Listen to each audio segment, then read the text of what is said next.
If you're feeling like there's a warning light, even if things are good, I want to encourage you to really listen to that because marriages and relationships do not die overnight. It's like this slow simmer in a pressure cooker that's coming to a head and it's ignoring the warning light over and over and over. And you can have a really great life and a really great family and a really great stable existence. But if you're not listening to those warning lights, you might find yourself in an explosion. Welcome to the Anniston Riekstins Show. This space is created for the woman coming home to her voice, her power, her way. For the woman remembering who she really is, beneath the noise, beneath the roles, beneath the world's expectations. I'm Anniston, transformational guide, spiritual teacher, best-selling author, and creator, here to walk beside you, to share stories, wisdom, and energy that guide you back home. Here, we lead from the inside out. We create from overflow, not hustle. We rise not by becoming someone else, but by remembering who we've always been. This isn't just a podcast. It's a homecoming. So let's dive in. Welcome back to the Anniston Riekstins Show. Today's episode is really special. Rudi and I sat down with Brooke and Dr. Thomas Hemingway for a conversation about what it actually takes to create an extraordinary marriage. Not just a good one, not just one that looks good on Instagram, but a true 10 out of 10 epic love story. The kind of relationship where you feel seen, chosen, safe, desired, challenged, expanded. The kind where both people are growing.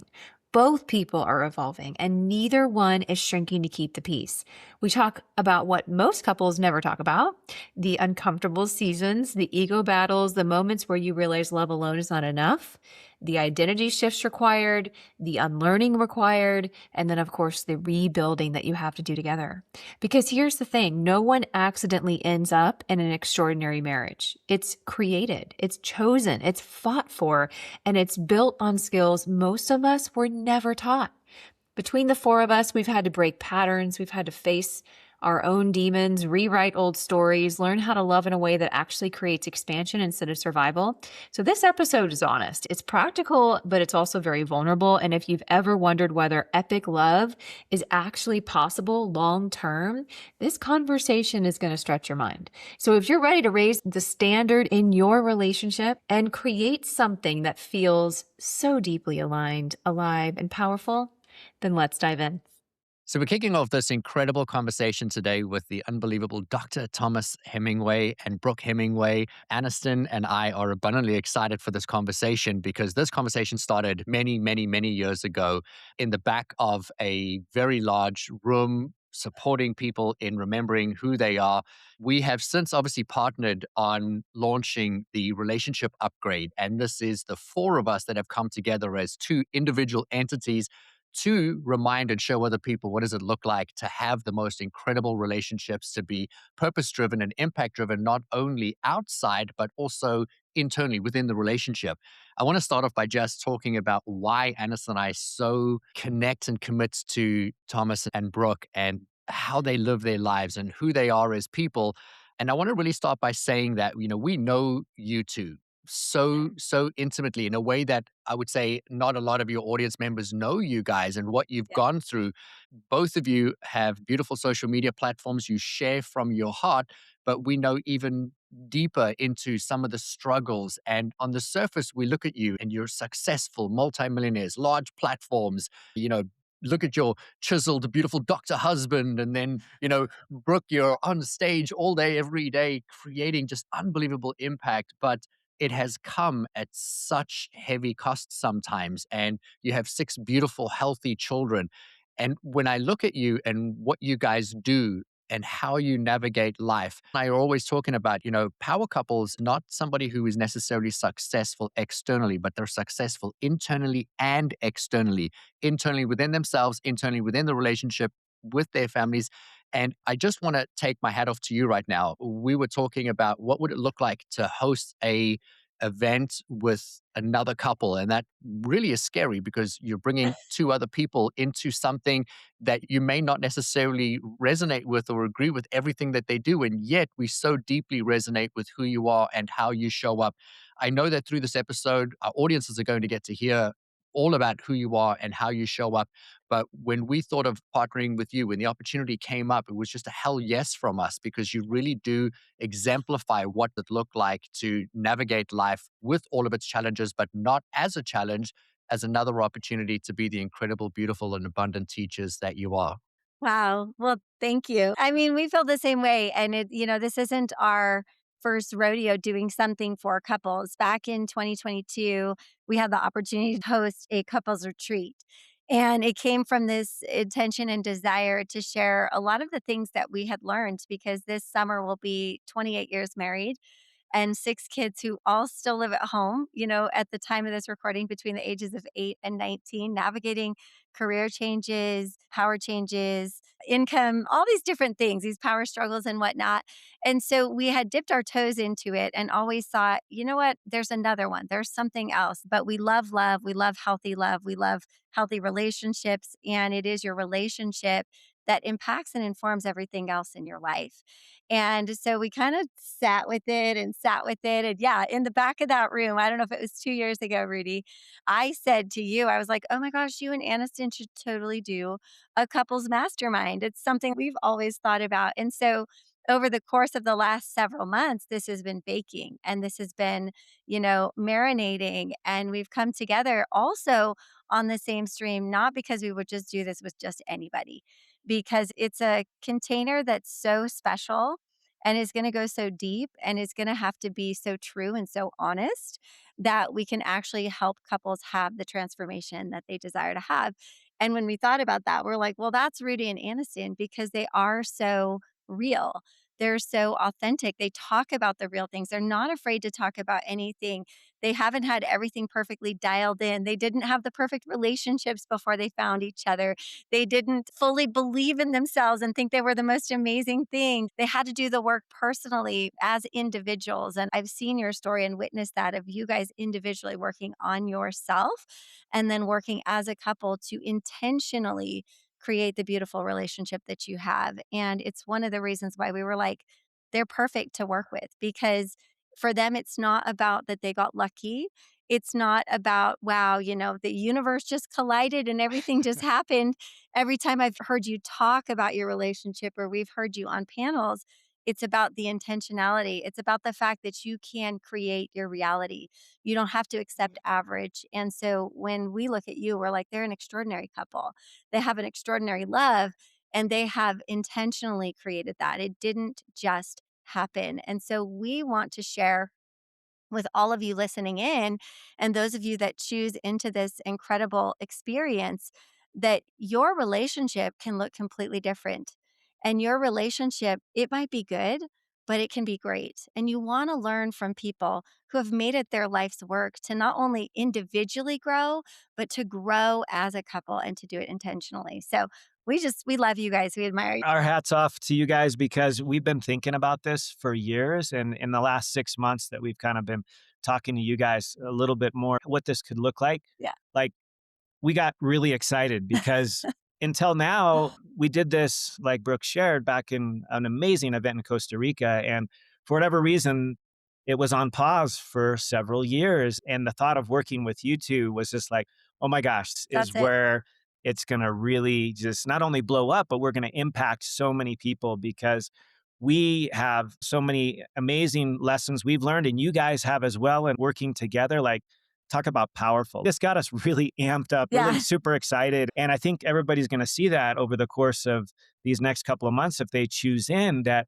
no matter where they are now, like your relationship can be great, but there's like another level to freaking Hmm. awesome out there. And like Brooke and I are about to hit 28 years and nearly 30 together. And we're thinking these last 5 to 10, like every year it's just gotten Yeah. better and better and better. Like it's possible. And you guys really just envelop that Exemplify it. within yourselves. And you've shown that it really can be a pursuit that's not only possible, but awesome, like achievable. And if you can see it, if you can believe it, if you can within yourself, you can have that intention, like we're going to create this thing. It's not just going to show up on our doorstep. Like we get to do this, we get to create it. And you guys are the perfect couple to partner with. Like we're just pumped. We're Yeah. super excited. Well, I'm Yep. excited too. It's interesting. since, and I'm sure this happens with you guys as well, like from the very beginning when Rudy and I first started serving individuals and coaching, they would have lots of questions, but a lot of times the questions they really wanted to know was around our relationship. They almost looked at it like it was this unicorn.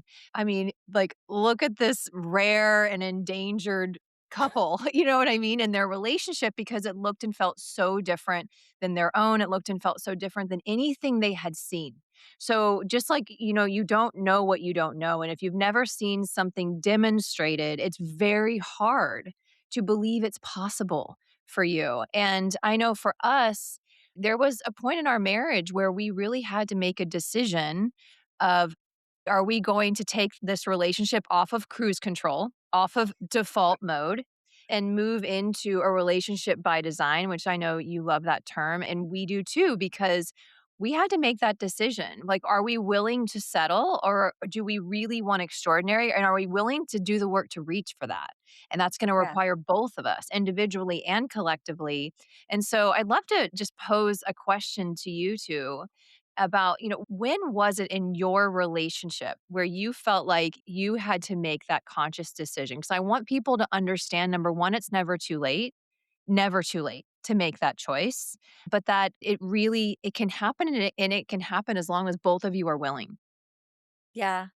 Do you want me to take I this? think You wanna Brooke go? loves this question because even though we've been married like coming up on 30 years and even up into the 20-year mark, like on paper, anybody from the outside world would be like, oh my gosh, it's a Mhm. perfect relationship. They Mhm. got, 6 kids. We would have had five at 10 years ago. And there were some struggles. And there was one particular time that I'll have Brooke share about that was a little bit of it could have gone either way. Yeah. Let's just put it that way. Can I interject before you start? Because I know exactly what you're going to say, but I want the audience to listen to this through a slightly different lens because we're going to hear Brooke's version in a moment. But Yes. I got to witness Thomas's version through Brooke's words. So I was standing in the back of the room. Thomas was on the side of a room, and Brooke told a story on stage. And my first thought was, holy crap, if my wife said that on stage, I would be mortified. And then I scanned the room looking for Thomas, and there he was with nothing but love in his eyes. And he was just staring at her, so proud of her. And that just speaks into the volume of growth. And that was like a teaching moment for me. And so as you hear Brooke talk about this, I'd really want you to think about, are you willing and ready to go Yeah. deep? Because when you go deep, you get to come out the other side. Well, I don't think most people are willing to talk about the nasty moments in their relationships, or I shouldn't say nasty, but the parts that aren't pretty because we really want people to believe in a specific image. And the thing is, nothing was actually wrong with our life, nothing was wrong with our relationship. But the thing that's different about our relationship is that we were married 20 years before this happened. Okay. So most people, maybe they figured this out earlier, or some of you listening, you've been married for 2 decades, maybe 3 decades, and you are in this place of just, this is as good as it gets. Like, I should just be happy. I should just be grateful. My partner's faithful. Thomas was faithful to me. I was faithful to him. We had this beautiful, gorgeous property on Kauai that Rudi and Anniston have been to. We built that house. I drew the plans. We had 5 healthy kids, six, actually. Gracie was a baby. We had six, healthy kids. Like, we had the dream. Like, we were living the dream. And the thing is, I think a lot of people are living the dream. They're living a very good life. Life is good. Nothing is really that bad, except that in the universe, the way that the natural laws work is that without energy going in, to something without there being energy infused, things will dissolve into a state of chaos. Like, left unattended, things will evolve into a state of chaos that will happen in your marriage as well. It's not just going to stay the same. And so something had to happen in order for us to shift into something new. So after 20 years, we had an experience which I call the FU moment. And it was on Thomas's birthday in 2018. I will never forget.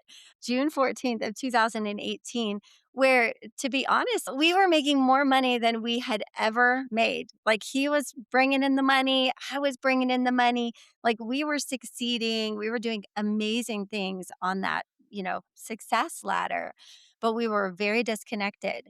And he was hustling for his worth, I was hustling for my worth. We were both trying to produce because if you think about it, if you're a high achiever listening, you're a performer, you are a type A person, sometimes the very thing that we want the most, which is to feel seen, to feel loved, to feel connected, we don't feel like we can have. And so we pour our energy and our heart into something that we know we can succeed at. And I knew I could succeed at work. I knew if I set a goal, I could kill it. He knew if he like showed up in the ER, he could kill it. And so we could really succeed in those areas, but we were very disconnected. And it was his birthday. And I was on my phone like this. I was nursing a baby and on my phone and standing up. And he's talking to me and he's like, "Hey, it's my birthday. I really want to go to the beach as a family. Like just us, like just go to the beach." And I did not even hear him. Like I was not present in any way, shape, or form. And he said, "You know what? You can keep your fucking business and I'll take the kids and leave." And I don't drop the F bomb all the time, but, like, honestly, that's what he actually said, so I'm not ashamed to say it. That's what he said. He'd never said the F word to me ever in 20 years of marriage, and so you would think it would have stopped me, and I would have been, like, crying or emotional, but I actually felt nothing. And he didn't mean, "I'll take the kids and leave and go to the beach." He meant, "I'll take the kids and leave you, and you can have your business, because that's the only thing that you care about." That's really what he was saying. And so he actually did, in fact, take the kids to the beach, and I have pictures from that day, and I stayed home with the baby, I nursed her, and I had a lot of time to think, and I realized, "Oh my gosh, something is wrong. And I really do love this man. And this is actually what I really want. And I need to do some work and we need to do some work." So when he came home, I said, "Well, two things. Number one, if you leave me, I'll take everything and you'll have nothing because I'm a little spicy and sassy. But number two, you're right. Something needs to change. And I know I need help and I know we need to work on this." And so that started from 2018, our work on working on ourselves individually and then working together as a couple. Now, maybe you haven't had an FU moment, those of you listening, but you've had these little fractures or you've had these little experiences where you're like, something needs to change. It's like a warning light, right? And if you're feeling like there's a warning light, even if things are good, I want to encourage you to really listen to that because marriages and relationships do not die overnight. Nobody has an affair all of a sudden. Nobody decides to get a divorce all of a sudden. It's like this slow simmer in a pressure cooker that's coming to a head and it's ignoring the warning light over and over and over. And you can have a really great life and a really great family and a really great stable existence. But if you're not listening to those warning lights, you might find yourself in an explosion. And so we had a little bit of an explosion, but that's the story. That was really the turning point for us, and I don't know if you wanna say anything about it. Yeah, I mean, exactly that. It doesn't happen overnight. Like kind of Aniston said it, you're like on cruise control. Like things are pretty good, you know. We were making great money. We just Yeah. built a beautiful home. We had beautiful family. By Yeah. all measures of any ordinary person, they'd be like, you have a freaking awesome life. You had a Um, six-pack, you know? I didn't have a six-pack, but I I was, was like, fit. good. I was fit and healthy. Yeah. so it's kind of like a slow drift, I would say, like Yeah. a slow drift. And if you don't recognize that, one day you'll wake up and you might be apart. And deep down, I really feel like neither one of us would have ever wanted that. That's not what we would have ever dreamt of, although we did come from both families that our parents were divorced. So we didn't have an amazing example. But we always talked about, we're going to be different. We're going to be that unicorn. We're going to be together forever because we freaking love each other and we love our life. We love our kids more than everything else in the world. We love God. Like we have a marriage that could be unstoppable forever, but we had also focused on some Drifted things and less focus on each other. And we kind of drifted slowly. It was a slow process that we almost didn't know was happening until the moment, right? And we're like, until the okay, moment. we gotta make a pivot here, or this could go very differently. And fortunately, we were both willing. It's really at the end of the day, just the willingness that you have to be open to working on yourself, working on your relationship, because it's really three entities. It's myself, it's Brooke herself, and it's the entity of our union, our marriage. So it's three different entities that as they come together, if there's willingness, like anything is possible. And that's Yeah. the beauty of it. And each and every year, we're like, holy crap, how could it get better and better? Like, we're coming up on 30 years Yeah. soon, and it's like better all the freaking time. And it's awesome. But But it wasn't always that way. And it's yeah. okay. And we're Yeah. not ashamed of it. No. Here's the thing, and I have a question for you guys on this is I think we actually would have always stayed married, but it would have not been what it is now. And I do think that that's what a lot of people settle for. And so, you guys have an extraordinary love, and I'm sure you had your moment where you had to consciously make that choice. You also would have been deeply committed to each other, would have stayed married because that's what a lot of people do. And it wouldn't be what we see now. And so, what was that conscious decision? Because I remember reading a post, Aniston, where you talked about how you hope someone would come and rescue you. And you had to make a shift in realizing, wait a second, like this is what a real, true, passionate love story requires. And so, what was that moment for you that shifted you from, well, this could be a good love or this could be an extraordinary love? Yeah. So when Rudy and I met, it really did feel like that fairy tale kind of love story that every girl dreams of, right? Well, I didn't dream of walking into a bar and seeing you turn around and be like, there's my prince. But lo and behold, The bar was in Disney World. lo and behold, there he was. And it really felt like this remembrance, this like soul remembrance. It was so much deeper than what people say, like love at first sight. And so when you start a relationship that way, and then the minute we started talking to each other and realizing we had all these things in common, we were very spiritual. I had never met a man who could vocalize things that Rudy vocalizes. Like, I mean, actually, I thought he was gay at first, to be honest, because I was like, "There's no way he's straight." I was like, "There's no way he's straight. He's way too articulate. He dresses too nice, and he says things that American men, right, would never say." And so turns out he wasn't, so good news. Good news for me, he was not, very much heterosexual, but anyways, this was a very different kind of man, so I had never been in a relationship with someone like him who was so communicative, right? And also so able to vocalize, like, "This is who I am, and this is what I'm gonna do with my life," and he didn't have small dreams, he had very, very big dreams. And I remember being so, like, I felt so safe with him. I felt like, "Oh my gosh, like, he's got a dream big enough for the both of us," you know? Which I'm sure some women listening to this, you might be able to relate to that, where you're like, "Okay, I'm just gonna hitch my cart to his, and we're gonna ride off into the sunset, and wherever he goes, I go with him, and that will be fine, and that will be enough." And so I moved to where he was living, I blended into his life, I started working in the company that he had founded, and I lost myself day by day by day, bit by bit by bit, and without even realizing it was happening. And then all of a sudden, I started feeling this, and I would say this was, a couple years in, I started to feel lost. I felt like I didn't know really who I was or what I wanted anymore. I didn't know really what my path forward was. And mirrored when I would look at him and him being so sure, it made me feel that much more lost. So, you do what you do, which is you start by projecting it onto your partner because it must be his fault that I've lost my way. I've lost who I am. I used to be this very independent, adventurous. I traveled the world.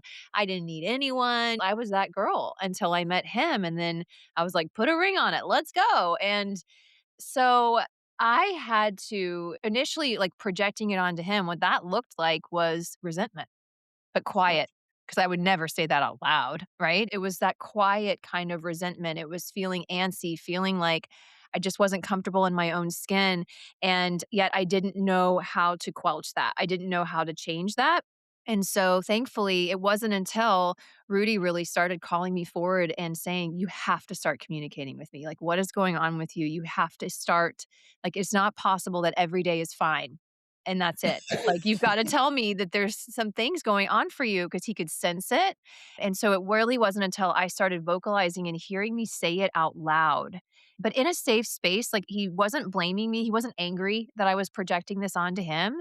Truly, he just wanted me to be happy. He didn't need me to fit into his life, he wanted me to create my own life.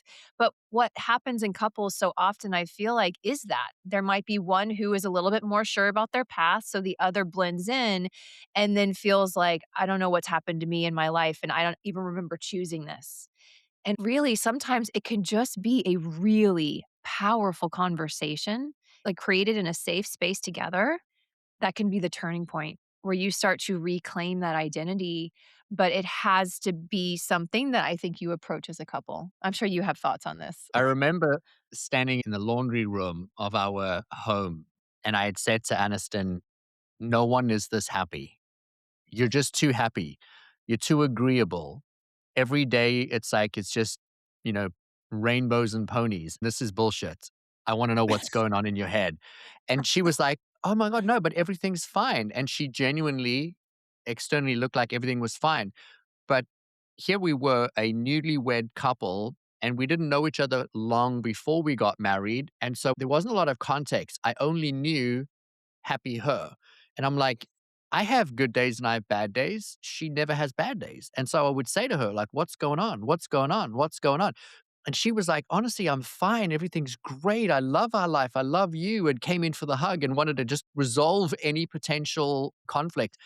And I'll never forget coming home one day from work. And I walked through that same laundry room and I put my bag and my jacket down. I hung it up. And as I walked into the kitchen, she lost it. "You never ever do the dishes. I always do the laundry."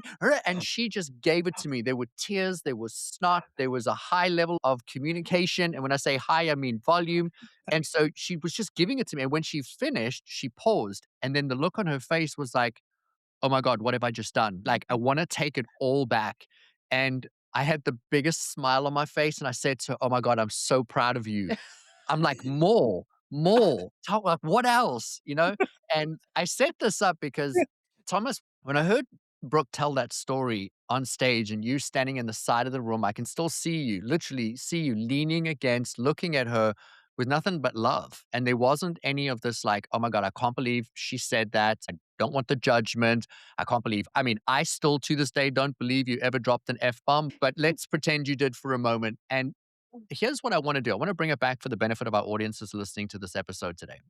There are people right now that are playing you or Aniston in this, where something's going on internally, and you had the courage to say, "Hey, here's what's going on." And maybe you didn't have someone in that moment poking and prodding you, and I'm speaking to the audience now, saying, "Hey, what's going on in your head?" Because most people just want the happy. They want the, "I don't want the layers behind the layers." But the real lives behind the layers. And so I would love to know kind of two things, and I think both of them are going to be a beautiful teaching moment for the audience. We're putting together, obviously, the relationship upgrade. We're teaching people what does it look like to have and to be. And so right now, I would love to know from you, what is it like hearing your wife share those words about what your relationship was then? And then what would be your advice to somebody who's actually in it right now and they may not have someone saying, "Hey, I want to pull that information out of you." And so what would you say to them? I would just say, just be open to being present. Sometimes there's nothing that we need to say or necessarily do other than to just be present and to really feel and listen and understand and connect, because we had always loved each other and we still did in these moments, but we had kind of slowly drifted. And when this came to the proverbial head, I think the beauty was that we allowed ourselves to be open to really allow not only it to happen in the way that it did, but to have no judgment about it. I didn't get angry with her. And when she thought about it and realized, oh crap, this was, sometimes we refer to, let's call it an outburst or whatever. It's one of two things, right? It's either a cry for help or it's a loving response. And often, especially as you just shared, Rudi, with the elevated volume, it's very much often just a simple cry for help. And I would say if you're open to really just connect and to really be together, and there's really nothing you can't do when you have that level of just openness. And we knew deep down we really did share the same commitment and the same desires, but over months and years, we kind of lost that daily connection because she was in her business mode, I was in mine, and the kids occupied every other moment that was left in the day. And we didn't leave a lot of moments for ourselves. But deep down, we knew that we were committed, but we needed something to kind of wake us up. And I would say that This can happen to anybody at any time. It can happen multiple times, and it's all okay. There's nothing wrong with you. You shouldn't judge yourself and say, "Oh, what's wrong with me? I shouldn't be feeling this way. I have such a beautiful life." Express it, and if you can be open with one another, like, you can figure it out. Yeah.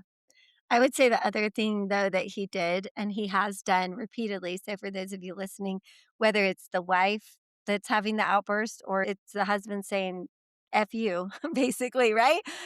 In either direction, if you are really careful to not make it about you Yeah. and you really understand that what's coming out of them, which feels like verbal vomit, is actually not about you. It's about the own struggle. So he was having his own struggle. And sometimes when this has happened with me, he's been able to step back and just be present and make it not about him or for me to not make it about me. Like what he was saying wasn't really about me, it was about his experience and what he was experiencing. So, for those of you listening, sometimes it can be hard to hear your spouse communicating these things. I mean, Rudy was happy about it. He was like, "This is amazing." I don't know that the first time we felt that way, but you have to imagine 2 decades, everything's copacetic. Brooke cleans the house, she takes care of the kids, she brings Thomas lunch. Every day I drive to the hospital, I take all the kids, I take him lunch. Everything is beautiful. We have this little agreement that I didn't know was an agreement, but it was an agreement. And then all of a sudden I was like, I'm not doing this agreement anymore. And it was like "Bleh," from him. But it was stepping back and realizing, like, oh my gosh, this isn't about me. This is about their own pain. And I think also you talk about this sometimes as like the fixing it thing, right? Feeling like, Yeah. And we'll get into this much more over the course yeah, of the next few months, but most guys in particular, like, we just wanna fix crap. Like, "Okay, well, what's the problem? Well, let me help you. This is how we can ABC. We can easy, done. Okay, what's next on the list? I'm gonna fix the next thing." And most women aren't looking for a fix in that moment. They're looking for the presence, the connection. They want to share the things that are on their mind. They don't wanna fix, actually. And so, I'm sure guys have maybe heard that, maybe you've experienced it. I have a funny shirt that my brother-in-law gave me a decade ago, and it says, "Don't worry, I can fix it," because that's my natural tendency. Like, as a kid, I watched MacGyver. I could do anything. That's why I became an ER doctor, because I like to fix crap. I like to fix humans. Back in those days, before YouTube, I'd learn how to fix about anything else under the sun, and Brooke can attest to it. She's like, "Just pay somebody to do that." No, screw that. I could fix it. And I would see that in stuff that we would be struggling with. "Hey, honey, we can fix this. Here's how we can do it. I'll bust this out A, B, C, D. Next week, we won't have this problem." She's like, "Whoa, whoa, whoa, whoa, whoa, whoa. I don't want to be fixed. There's no, there's no desire for a fix right now," Yeah. especially in the moment. Like, just take a breath, look at her in the eyes, and think in your mind, "I love you. I'm committed to you. I would lay down my life with you. I want to be with you forever," and just connect and let her say whatever it is. Doesn't matter if there's a four-letter word in there. None of that even matters. Just connect with her and let your partner, could be him doing this, and just connect and be okay with it. It's not about you. That's a lesson we didn't really learn until this happened 8 years Till ago. And 20 years into our and marriage. and So, we've there's learned hope. it over and over again since. I'm still not perfect at it. I'm definitely better at it for sure. Well, I wanna take it in this direction though, right? Because we've had a couple moments like that, not a ton, especially as we've grown, but I know you guys talk a lot about how you don't really fight. And I think a lot of people listen to that and they hear that and they're like, "How is that even possible?" Like, how do you avoid having things come to a head and still have the connection that you have? And so for everyone listening, for their benefit, like, hey, it doesn't always have to come to an FU moment. We're happy to say it doesn't really, that's not That's really how we definitely the roll. outlier for sure, but it's okay. But how do you? Because you guys have really worked at this and been intentional about this. And I think you could teach the people listening what that looks like. I think it's important that people know our relationship is real and we can love each other, but not like each other in the moment. But it doesn't take away from the love. And when I say we've never had a fight, we have absolutely never, ever, not one time. And I know what was dramatic in Anderson talking about the dishes and washing, and she wasn't in any way, shape, or form screaming at me. She was crying, and she literally, all of her built up emotion from our entire relationship and every other relationship she'd ever had kind of just came to a head in one moment. And it wasn't pretty, but she wasn't actually shouting at me. She was releasing emotion. We have never, not one time, ever said, screw you, screw this, screw that. I'm on the couch, you're on the couch. And we've never had one of those moments. And I think the reason we've never had those moments really boils down to how I approached our relationship when we first met. Now, I need to give some additional context so that it makes sense. I was in a relationship with somebody and we broke up. And then about 6 months later, we were in the beginning stages of getting back together again. But we were both hurt. And so we were carefully coming back in. And then she did something that, right at that moment where we were reestablishing trust, really hurt me. The last things I ever said to her was, I never want to see you again. And then she died in a car accident. And I could never take that back. And Wow. so I carried that for years, that when you leave someone, you never know. And when you say something, like, you can never take that back. And so I'll never forget the first time Aniston and I had a really difficult conversation where we had two different ways of looking at something. And we went to bed and she just rolled over. And we go to bed every night. And I mean, I'm going to give you too much information here. We climb into bed and we slide our hands into the middle of the bed and we go to bed holding hands. And we'll do that every single night unless we don't like each other in the moment. And so, and that night, she rolled over onto her side, very clear indication of, I don't like you right now. I'm going to bed. So we haven't said anything mean, but we're just not on the same page. And I tapped on the shoulder and I said, no, no, we're not going to bed until we resolve this. And then she said very politely, you know, like, let's talk about this tomorrow. I really don't want to have this conversation now. And I said, we're going to talk about this until we finished, because we're not going to bed until this is resolved. We don't have to agree with each other. We just have to agree we're coming from two different places and find the commonality in it. And we did. We spoke it out, but we brought that into every area of our life. You know, there'll be times when I'm frustrated and I'll just say, I need to go for a walk or I need a minute. Because if I say something, I'm going to say something I can't take back. Or she'll do the same thing. And so we give each other that space. And it's never about saying, this is who you have to be or how I need you to be, but it's that we catch ourselves in that moment. And that is just a trained habit. That's a conditioning that you need to bring in, because that's not normal. It's not what was taught in my home. It's not what I see taught in television. It's most certainly not who we were. We consciously chose, hey, do we want to be the couple that are guns, or are we going to pause and say, hey, you're my person. Let's talk this through.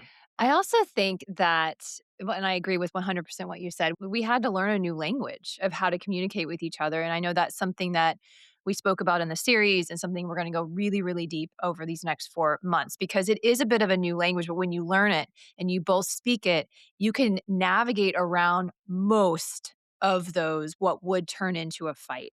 And it's just a rewording of how you approach, of how you take accountability, of how you learn to read your own energy and timing. It changed how we parent. It's made us better coaches. It's made us better in business. It's made us better in every single area. But what I want to also mention is this, and then I want to kind of turn it on you guys, because there are things I believe, like when I see your relationship, that I see that are so exceptional that we also do, that are very rare, right? And one of those things for us is that we do spend, yes, we have a 12-year-old and a 10-year-old. They are in all the activities that, we're in it. You guys are in, you have a lot more children than we do, but I mean, we're in it. And yeah, times three. But every single day, even if we're not together and we're traveling, like, we have created this space of just being with each other and talking. And so when you create that space and you do that every day, and I know you guys go on walks together. We go on walks together. We'll sit out on our porch. We'll sit in our hot tub. Our kids will sometimes join us or not, but they know that this is our time. And this is when we just brain dump our day. And so this is when we will bring forward, hey, can I give you some feedback? Or like, can I share something with you? You said something earlier, the tone you said it in, I perceived this way. And so we've kind of, without realizing what we were doing, because we just enjoy each other's company and we're best friends. So we Yeah. like to spend time together, but having created that space for us has actually, most of the things that would potentially turn into that little bit of poison that starts to build and build and build and build, those things that you don't say and unexpressed, because we've created that space to express together, it always comes out. before it can turn into a mountain that we don't know how to climb. And so I want to know from you two, what would you say is a practice that you have or something that is a bit rare or extraordinary that has allowed you to turn what would be struggles that could potentially break someone or a marriage into something that strengthens your relationship? Mm, that's a good question. Why don't you take that? I I know what I would say. I wanna hear what he has to say. This is the fun part of, like, a couples interview. It's like, Right? "Oh, I don't know exactly what they're None of gonna this ask." was, you might think we had a whole list. Nope. We actually didn't have anything. In fact, I No. asked Brooke before we started, I said, "Should we come up with a list I of" was like, she says, "No, "No, no, that's this not is gonna be necessary." great." So this is raw, this is real, this is how it goes, and life is raw, and Yeah. you'd be surprised what can happen. I mean, I come from a place, right? I spent over 2 decades as an ER doctor, and believe me, some strange, crazy stuff happens out there in the world. Like, I'm grateful for the life that we have because there's some crazy crap going down every single day. And what's interesting is if you take, and Aniston kind of gave the perfect segue to this, is if you take consistently some moments where you allow yourself to connect. And for us, at least in the last decade, it's been we love to go on a walk Yeah, together. yeah. And Brooke would share that we'll even do that if it's 10 degrees outside and we can't feel our nose, and we'll Yes. still go for a walk together. And Yes. He's hardcore sometimes I'll like be that. like, "Are you sure you want to go for a walk? Yes. It's freaking freezing out there." What's my And favorite time? Because it's undistracted. I think that the key is for couples, it has to be yeah. undistracted. So we're not sitting on the couch with our phones in hand. She's doing one thing. That's not No. connection. Doesn't matter if you're sitting next to each other. Like these things got to go by the wayside. We don't open our phones up, nothing. And we just allow ourselves to share and say and communicate. And we never quite know what's going to happen in those conversations. Sometimes it's light It's and always fun, good, and though. other times it can be pretty deep. And maybe that'll turn into a 1+ hour walk. You never know, but it's always exciting. And this is one of the things that I think for us has been powerful over the years. Like we've always known that it's important to have time that's undistracted. Like even the days before cell phones, like, yeah, our relationship, believe it or not, there was no cell phone when we Yeah. got married. There was no such thing. So we had maybe less distractions in some ways, but we also met at a time where, I just jumped into medical school, which was crazy, insanely arduous and time consuming. And she was in college as well and doing all these different activities and with school and her voice training and working full time at a bank. And so we were missing each other a lot. But what we always did, even in those days where we didn't have cell phones, we didn't have other things, we made it a point to connect and connect regularly. And that just was kind of a cornerstone of our relationship. For us in those times, like literally most of the time we would spend, like we would go every couple of months and go for a 1 or 2 night little camp out. Or if we really wanted to splurge, we found a place where we could do an Airbnb for like $29 a night. Like, I know that just sounds like that's not possible, but the money wasn't the thing. It was the desire to stay connected that got us through even times way back in the day when we had a lot of challenges, but we didn't have kids. Like we didn't have all that added complexity, which has been a heck of a lot of fun, but there's been a lot of challenges that come with having Yeah. 6 kids. And at the end of the day, what grounds us is just a consistent effort to be Yes. present with one another. For us, mostly that looks like going on a walk because we are side by side. We're not staring at each other in the face going, No. what's building up here? Like Yeah. it's more, I would say, at Yeah. ease, and it works well for us. It could be different for you, but I think just taking consistent moments where it's a safe space to It share happens what's on your mind. regularly. And it's a regular thing, not once a month, mostly every day or at least a couple of times a week. It's so helpful. I'll say this, there's actually research too, is like men don't really like to sit for the ladies listening and just look at you and talk about things because when they've researched how little boys from the time they're little communicate and girls how they communicate, boys, if you leave them alone in a room, will literally sit next to each other, but they won't look at each other in the face. And women will turn towards each other and get in each other's faces. And so for us, it's been like, okay, we go on a walk, but also the cadence of your walk. I've read is like the heartbeat of your mother in the womb. And so it's very Mm, calming to your nervous system. So if there are big things you need to talk about, take it on a walk, take it in motion. It's energy in motion. But I'm just going to add to this is like we have always fiercely, every single year, whether we had a newborn or whether we had a child that was severely sick, taken at least 3 trips with just each other. And so I think it's like you can either say, I can't afford to do that, but divorce is a lot more expensive, or a mhm, horrible marriage is a lot more expensive. And so whether it's been convenient or whether it's made financial sense, we have had the good sense to understand our relationship is our greatest asset. And if our relationship is our greatest asset, it should be our greatest investment. And if we're giving it the breadcrumbs and we're not willing to go away for 3 nights, or we go away for like 8 nights at a time, and we have freaking 6 kids, 2 with type 1 diabetes, one that was severely sick and close to death, and young kids, and it's like we invest in each other like it is oxygen. It's an absolute necessity, and we plan our year around when we're gonna go away and when we're gonna spend time with each other, because before there was a business or before there were other humans, it was us. And after the kids grow, it will be us.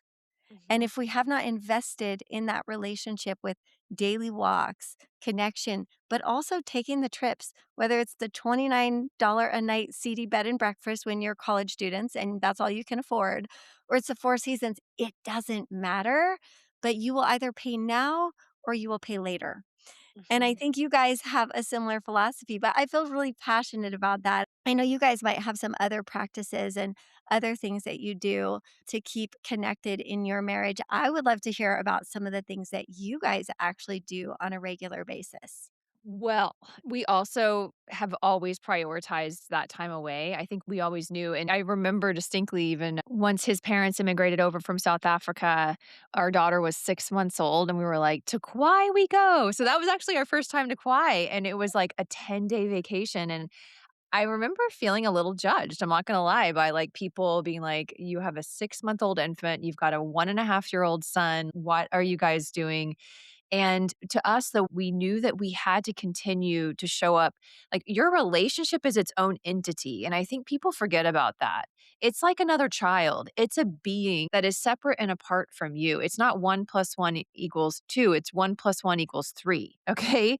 And so, similar to what you said about energy, if you're not pouring in, if you're not making deposits, if you're not investing, but from a quality time perspective, not all time is equal. And I want to mirror something that you said, Thomas, because I can't tell you how many times we'll have been together almost every minute of the day, running around, doing the things in the house, working on projects with the kids in the car, having family come and stay. And Rudy will turn to me at the end of the weekend and say, I miss you. Or I'll turn to him and say, I feel like I haven't seen you, even though we have literally been together the entire time. And that is because we haven't had undistracted time. We haven't had presence. That presence deposit, it trumps every other busied minute that you might throw to your partner where you're like, "Oh, well come with me to the soccer practice and while we talk to other parents, we'll be together and that's our time." That's not your time.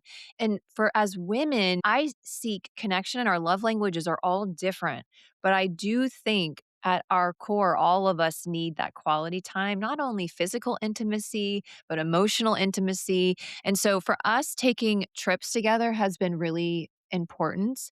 I also think for us, it is working towards goals together. Mm, And I know you 2 do this a lot too. And so that can be everything from like we love to work out together when we can. Doesn't always happen that way, but actually doing things together. And oftentimes it might not be something I love to do, but he loves to do it. So I go with him. I'll give the perfect example. On Saturday, I had been invited to go to this horse sanctuary to meet with this woman who does all of this beautiful work with these horses and the horse human connection. I knew there was gonna be kinda spiritual in nature, maybe a meditation. I didn't know much about it. All I knew was just 3 hours, it was gonna be a 3-hour chunk of time on a Saturday. So I go to Rudy and I'm like, "Hey, I really wanna go to do this. Or do you wanna stay home? Do you wanna come with me?" And he's like, "Tell me about it." I was like, "I really can't tell you much about it. I don't know anything about it." And he elected to come because he wanted to have the experience with me. And mhm, I think there's a magic in that Because when you start having all of these growth experiences apart from each other, and there is a time and place, and I will say that, but we have found that growing together has allowed us to grow together. So we attend events, we attend meditation retreats together, we go to a line together. We like every single year, in addition to our vacations, we do some form of personal development together. We put ourselves into a situation that is completely new and out of our comfort zone together. We do something that scares us together. So I Yeah. know that that can sound maybe a little confronting for some people, but that has been, I think, a part of that secret sauce. You know, Anderson says that we always knew that we should invest in going on trips together. You two have spoken about taking your trips together. That was something that I had to learn.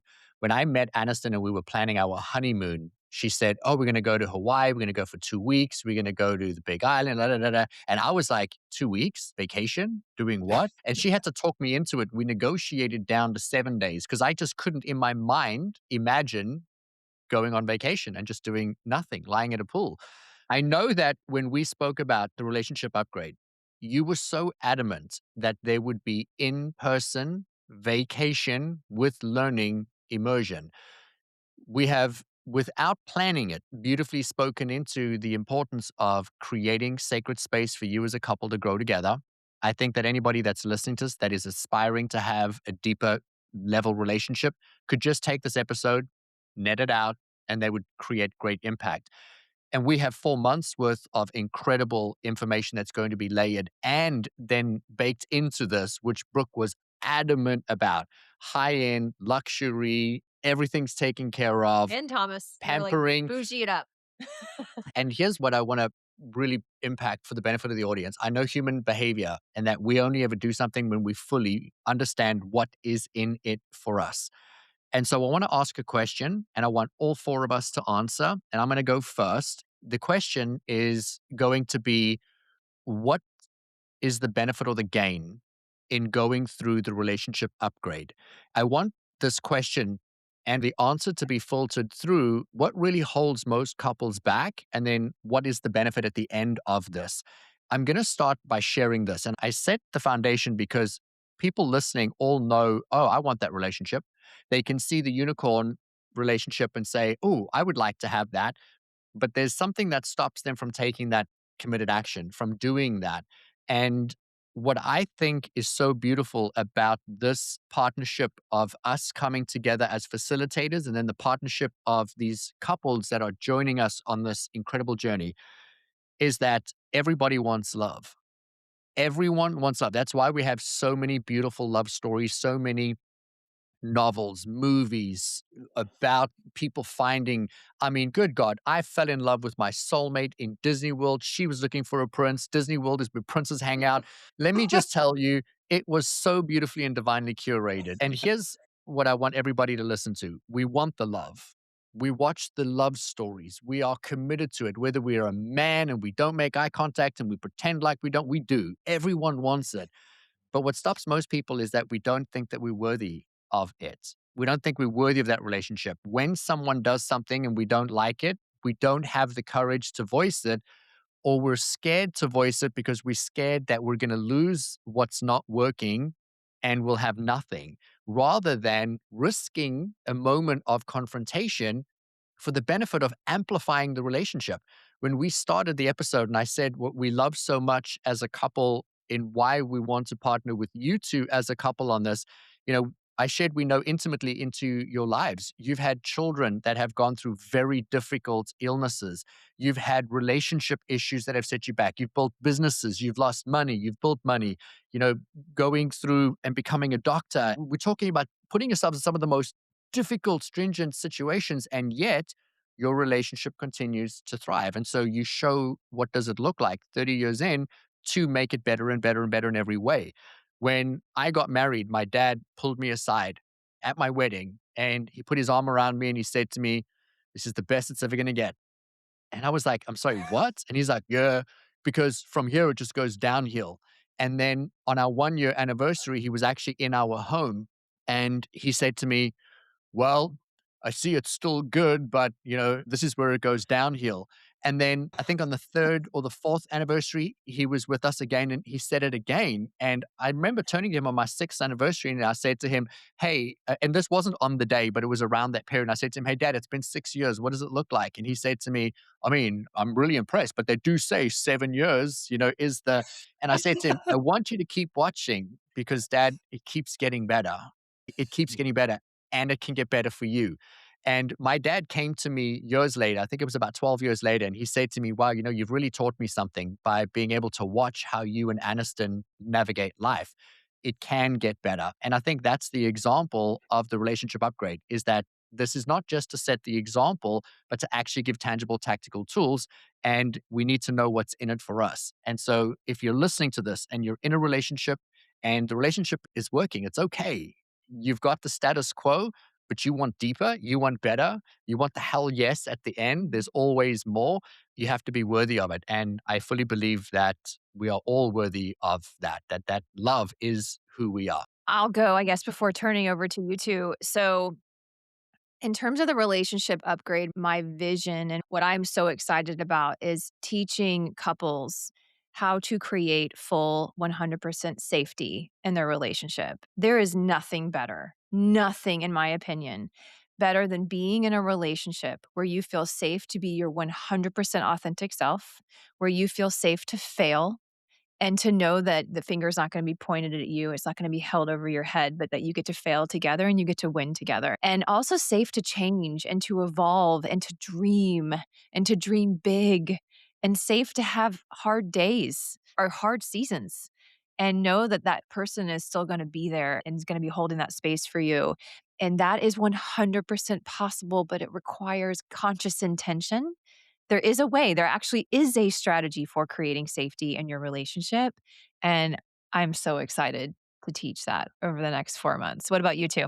Oh, I mean, I love what Rudy shared. At the end of the day, I mean, it's so true. Every dude out there just wants to have love and to be connected. And it's been a really interesting journey, I would say, the last decade that not only have we really poured into our relationship, but poured into our own personal growth and becoming better humans and having our own internal struggles with are we worthy? Yes, everybody out there, we are worthy of an amazing, amazing life. And it doesn't matter where you're starting right now, where you are today.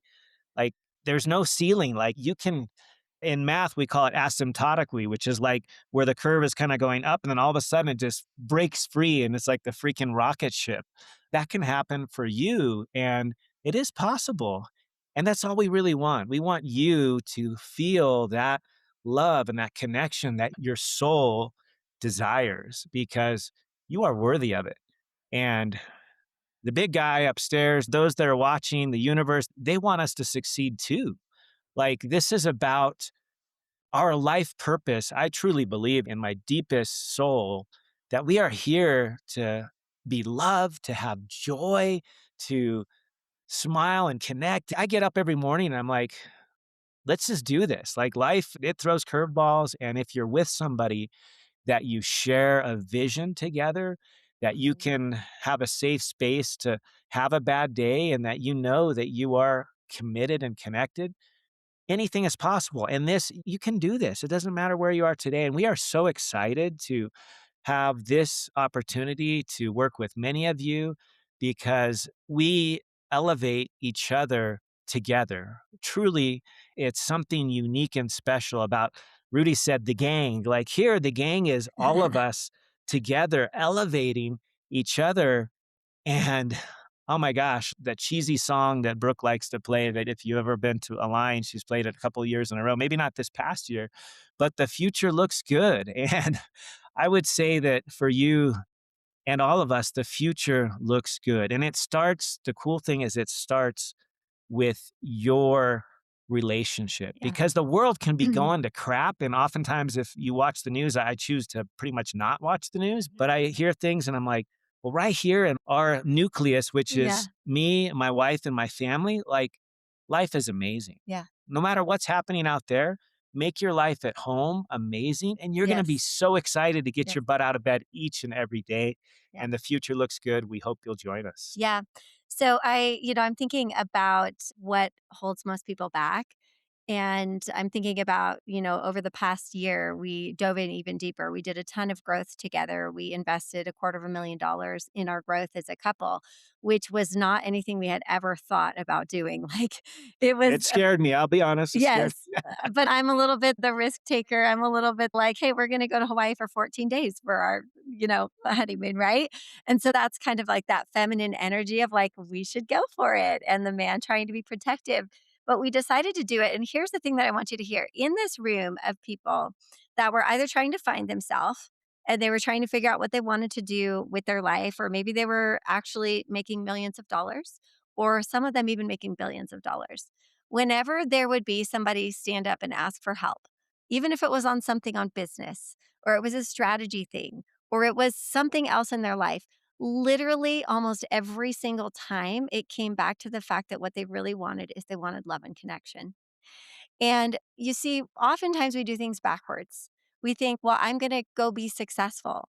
I'm going to go slay the lion. I'm going to go make more money. I'm going to prove that I'm, like Rudy said, worthy. And I'm going to go perform. And when I do good enough, I'm going to be loved. When in reality, what we all want is we all want to have an epic love story. We want to be loved. We want to be seen. And when we are loved and seen, it unlocks everything else inside of us. And so you might be investing a lot of money in your business strategy. You might be investing a lot of money in your business growth and getting all the systems together. But if the relationship is not invested in, it doesn't matter how much strategy or how many systems you have or, what you've got set up in your business, it will crumble under the pressure because you won't have that foundation of love and connection on the deepest level that literally, as cheesy as it sounds, makes you feel like you have wings, right? It makes you feel like you can do anything. And love is the amplifier. Love is the thing that allows you to be even more successful, to have the energy to tackle the challenges, to look at losing $200,000 like we did this year because a bad decision with a builder, right? And to be like, oh, that's interesting. And next, and just move on because the love is so strong. And so I think a lot of times we're looking to do things in reverse, and we're inviting you to start with the foundation of the relationship. And I think that the reason why most people don't opt in is because maybe they're similar to me. And they think, well, everything good in my life comes to an end. And they look around at everybody else, and everybody else kind of has an average marriage or is getting divorced. Or in our case, our parents both got divorced. And they think, well, listen, like, I better just hang on and white knuckle grip and enjoy it while it's here because I'm not really sure it's going to be here. I'm not really sure that I deserve that kind of love. And so they're not yet believing that that can be for them. And I think that we stand as a witness, Thomas and I, and you, Rudi and Anniston, stand as witness that whether you have a really long marriage where you didn't figure it out till a couple decades in, or you figured it out a little bit earlier on, that no matter where you are, if you have the willingness and you have the desire, willingness and desire. That's all that's required. And then you need to learn from people that can teach you the things. You need to start investing into the right rooms, into the right spaces with people that have something you admire, that you recognize there's something different. There's a different energy, there's a different connection. Like, I don't know what it is, but I think in time, a lot of times in life, we look at the mentors for business and we look at the mentors for success and we look at the mentors for the funnel or whatever that is. But really, actually, what we want is a life that we love. And we want to have those juicy, passionate, incredible relationships. And you need mentorship for that as well. You don't just need mentorship for your business, you need mentorship for relationship with self and relationship with each other. And that's what we're doing is we're opening like this podcast is just the tiniest little sneak peek. And I was like sitting here in my chair, like wanting to like, talk about so many other things. And I know Rudi and Anniston were, and we're just so excited because I feel like the world desperately needs more couples that are power couples, that are passionate, that are deeply connected. Because think about all the energy you're going to waste on the falling apart of your relationship if you don't invest in it. And conversely, if you invest in it, how powerful it can become, not only for your ecosystem, but for the entire world and the impact that you can have. And I think that when we invest in our relationship, our impact just expands and expands and expands. And I think we all want to contribute. We all want to impact. We all want to grow. And without that strong foundation, it thwarts our ability to do the work that we came here to this earth to do. So, relationship, 100%, hands down, most important investment. I could talk all day about how passionate I am about that. But that's what I would say, Rudy, to your question. Well, I agree with you. We could go on for hours and hours and hours, and I know that we will. And in the container, I just want to really bring it back to those of you that are listening right now. I want to prompt you and encourage you to take a beat after turning this off and to really sit and think about and assess, where is your relationship right now? And if you had to rate it on a scale of 1 to 10, is it honestly where you believe it should be? Is it where you want it to be and where you desire it to be? And is growing and expanding and healing and transforming your relationship part of your 2026 goals? This is a big year for a lot of people, and there's going to be a lot of growth whether you want it or not. There's going to be expansion, and you're going to see a lot of people expanding and growing. But what would it look like for you to grow with your partner? What would it look like for you guys to start this year and really, by the hand, move forward and grow and expand individually, but together? And how would that shift your life? How you wake up and feel about yourself every day in your life? How would it shift your business? Because it will. Let me tell you, it'll amplify it. How would it shift your children? And the demonstration that you are showing them of what love can be, which in my opinion is one of the greatest gifts we can give to our children. Yes. And for those of you that are feeling this call, that are feeling something internally saying, yes, like I really desire this, here's what I want to say to you. You're worthy of it. It's possible for you.